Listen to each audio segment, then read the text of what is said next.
Bismillahirrahmanirrahim. Welcome to the Bahria College Hanif campus, and I'm your teacher, Ms. Saida Iftikhar, and we are sharing a video related to the Karachi Board Chemistry Practicals.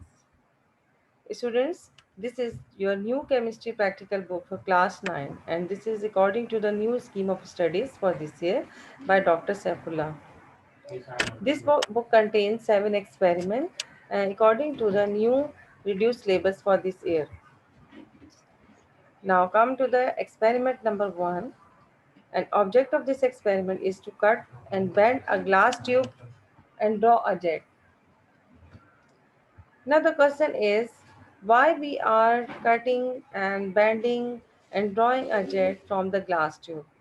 Actually, different shapes and different sizes of glass tubes can be used in the preparation and the collection of gases in our laboratories.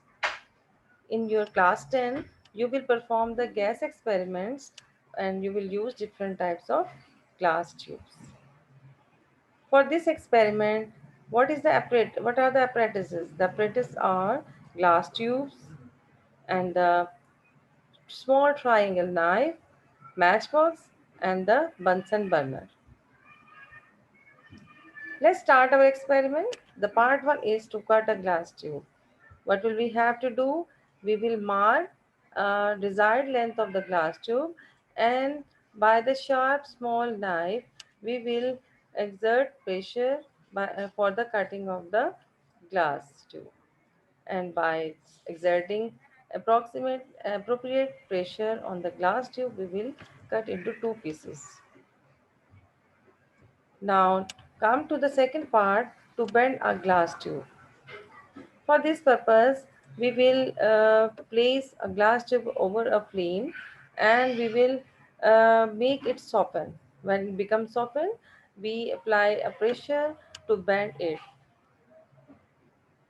You have to keep some precautions because it do not bend when it hard, and you do not apply the extra pressure on the tube. Now, what is the matter for the third part? That is to make a jet. For making a jet, we will make a glass tube soften by keeping on the flame of this tube, and then when it becomes soft and melt, we will take two parts away from each other and we will separate the tube by means of knife. This will become a jet. You can see in the picture. I hope this experiment will be added to in your knowledge and will be very informative to you. Thank you.